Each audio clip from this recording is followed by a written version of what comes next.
Welcome back to Just Ask John from JRC Consulting Group. I'm John Carr, and today's question comes from Sam in Tennessee.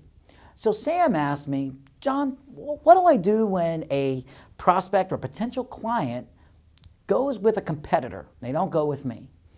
Well, this is a great question, and you know, we don't always win. We don't always win the sale, although it would be nice. I haven't met anybody yet that's 100% wins every single sale. So what happens after the sale is very important. I'm going to give you an example. When I was in the copier industry years ago, I lost a sale to this big law firm. And I remember this law firm vividly. And I called them up and I said, you know, the typical thing, and it is, so what did I do wrong? Well, you know, what do you think they said to me? Oh, John, you didn't do anything wrong. Well, obviously I did something wrong.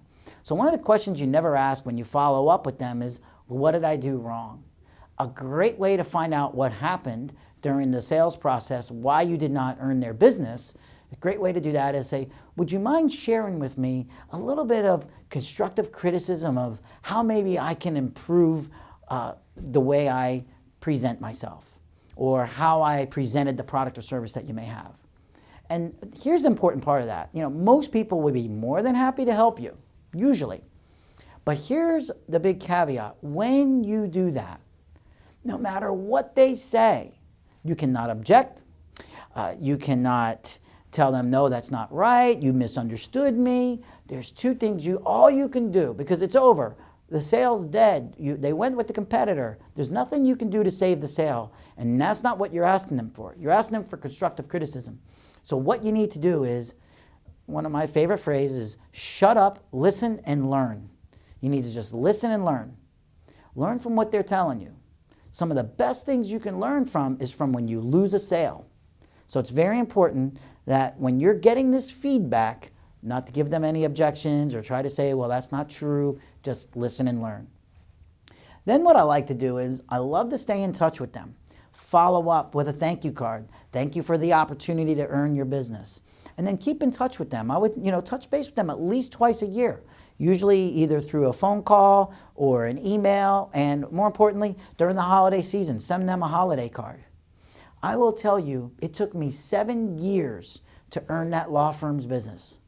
But today, it's still a client of the company I used to work for.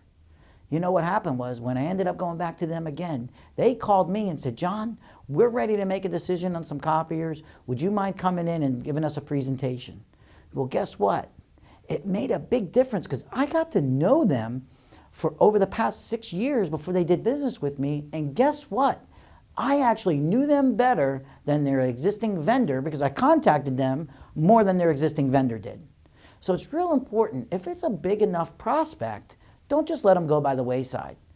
Don't look at it as it's a failure. Look at it as, I'm going to learn from this, move forward, and look to earn their business in the future by keeping in touch with them. So thanks again for the call, or thanks again for the question. And please feel free to either give me a call or shoot me an email, ask me these questions at john@JRC Consulting Group. That's john@JRC Consulting Group. Look forward to the next month and see you soon. Thanks.